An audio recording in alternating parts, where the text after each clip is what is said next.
તમને બધાને જય શ્રી કૃષ્ણ, રાધે રાધે, જય માતાજી. તમે બધા કેમ છો? તમે બધા મજામાં જ હશો. આજે આપણે બનાવવાના છે ગવારનું શાક બનાવવાના છે. તો આપણે અહીંયા કુણી ગવાર લઈ લીધી છે. અહીંયા ગવાર આપણે ગવાર બટાકાનું તો રેગ્યુલર બેઝ ઉપર આપણે બનાવતા જ હોઈએ છીએ, પણ આપણે અહીંયા આજે ડુંગળી લીધી છે. ડુંગળી નાખવાની છે, બટાકા નાખવાના નથી. અને આપણે આ જે રેગ્યુલર રોજિંદા આપણે મસાલા કરતા હોઈએ છીએ, હળદર, મરચું અને ધાણા જીરું પાવડર એ છે. તો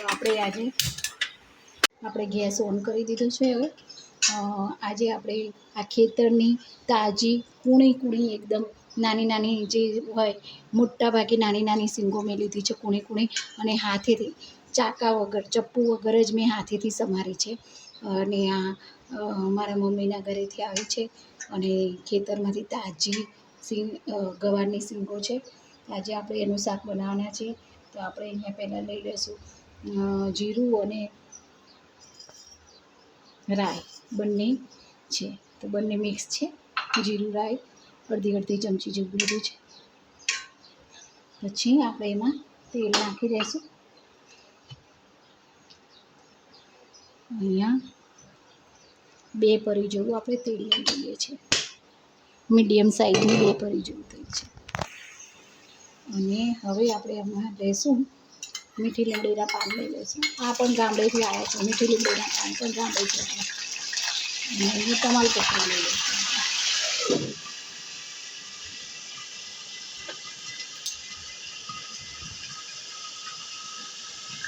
હવે આપણે આમાં નાખી દઈશું. હા, ડુંગળી સમારેલી છે, 2 ડુંગળી સમારી છે, તે નાખી દઈશું.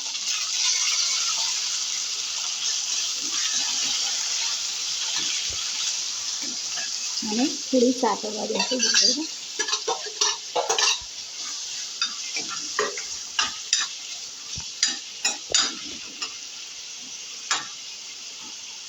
થોડી સાતળવા દઈએ ડુંગળી. થોડી સતળાઈ જાય પછી આપણે મસાલા કરીએ. હવે આપણે આમાં લસણ, મીઠી લીમડીના 2 ડાળખી અને 1 લીલું મરચું છે, તે બધું ખાણી દસ્તા વડે આપણે કૂટી નાખ્યું છે. તે નાખી દઈશું આપણે.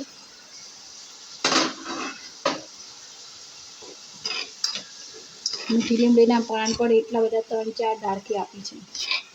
અને આમાં મમ્મીની લાગણીઓ, મમ્મીનો પ્રેમ, મમ્મીનો ભાવ એ બધું મળ્યું છે. એટલે આ શાક તો આજે બનવાનું જ છે. બહુ જ મસ્ત મજાનું શાક બનવાનું છે આજે. હવે આપણે આ બધા થોડું સિજાવા દઈશું. આપણે બંધ કરી દઈશું. ચપટી એક આપણે હિંગ નાખી દઈશું.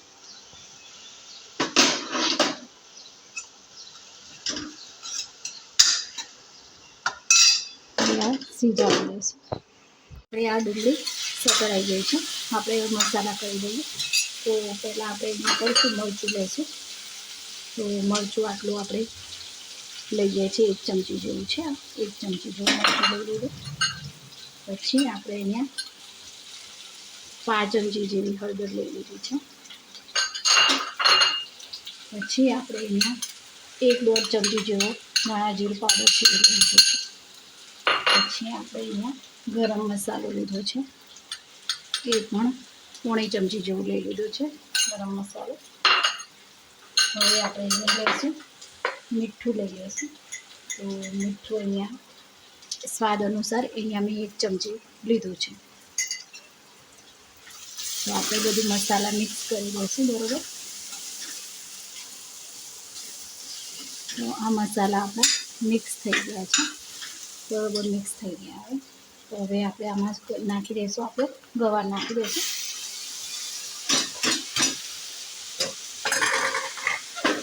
આ ગવારની મજા જ અલગ છે. એટલે આપણે ઘરેથી આપણે અહીંયા લારીમાંથી શાકભાજી લાવીએ અને ખેતરમાંથી તાજી ચૂંટી અને આપણે તરત આપણા ઘરે લાવીને બનાવીએ. એની મીઠાશ અને એનો સ્વાદ જ અનેરો હોય છે. આપણે ખાતા જ રહી જઈએ એવું શાક બને છે. ભલે કંઈ વધારે પડતા મસાલા ના હોય, સાદું સિમ્પલ શાક હોય તો બહુ જ મજા આવે છે ખાવાની. ઘરેથી ખેતરમાંથી તાજા. તો હવે આપણે મિક્સ કરી દીધું છે. હવે આપણે ચડવા માટે આમાં પાણી રેડી દઈશું. તો આ થોડુંક આપણે પાણી રેડ્યું છે, અડધો ગ્લાસ જેટલું રેડ્યું છે, અને આ 1 ગ્લાસ જેવું પાછું પાણી રેડી દીધું છે. હવે આને શાકને આપણે ધીમા તાપે થવા દઈશું. તો આપણું આ શાક હવે ધીમા તાપે થવા દઈશું. તૈયાર થઈ ગયું છે. હવે આપણે ગેસ બંધ. હવે આપણું આ શાક તૈયાર થઈ ગયું છે. ગવારનું શાક, ગવાર અને ડુંગળીનું શાક તૈયાર થઈ ગયું છે. તો આપણે ગેસ બંધ કરી દઈશું. હવે આપણે વાટકીમાં કાઢી દઈશું, બાઉલમાં કાઢી દઈશું. આપણે ગમે તેટલા મોટા થઈ જઈએ પણ માને હર હંમેશા આપણી ચિંતા રહેતી જ હોય છે. મમ્મીને એવું હોય કે શું આપી દઈએ, એવું હોય. આ આપી દઉં, પેલું આપી દઉં. આજે એટલી બધી વસ્તુઓ આવી છે ગામડેથી કે શેનું શાક બનાવું, એટલી બધી શાકભાજી ને એટલું બધું ઘી ને માખણ. એટલે કે આ ઘરનો તાજો ગવાર છે. અને આજે મેં એકલા ગવારનું કૂણી ગવારનું શાક બનાવ્યું છે. તમે પણ એકવાર આ ગવારનું શાક બનાવો. એકવાર આ ગવાર તમે પણ આવી રીતે ડુંગળીવાળું શાક, ગવાર બટાકા તો આપણે બનાવતા જ હોઈએ છીએ. એ તો હવે એકવાર તમે પણ આ ગુવાર અને ડુંગળીનું શાક બનાવીને જોજો, તમને કેવું ભાવે છે. અને કોમેન્ટમાં લખીને જણાવજો. ખેતરમાંથી લાવેલું તાજું ગુવાર છે અને ડુંગળી છે. અને એકવાર બનાવજો, બહુ સરસ બનશે. તમે ચોક્કસથી બનાવજો, બહુ સરસ બનશે. તો વિડીયોના એન્ડિંગમાં કહેવા માંગીશ કે આપણે આયુર્વેદ અપનાવીએ, સ્વદેશી ચીજ વસ્તુ અપનાવીએ, દરેક જીવ માત્ર ઉપર દયાભાવ રાખીએ, ગૌ રક્ષા કરીએ, વ્યસનથી દૂર રહીએ, અને આપણા ઘરને જે રીતે સાફ રાખીએ છીએ તેવી જ રીતે આપણા રસ્તાઓ, જાહેર સ્થળો, નદીઓ, તળાવો, દરિયા કિનારે દરેક જગ્યાએ સ્વચ્છતા રાખીએ. અને આપણે આસપાસ નાના ફૂલ છોડ વાવીએ અને ખુશ રહીએ અને મસ્ત રહીએ. અને જય જવાન, જય કિસાન, જય વિજ્ઞાન, જય ગુરુ.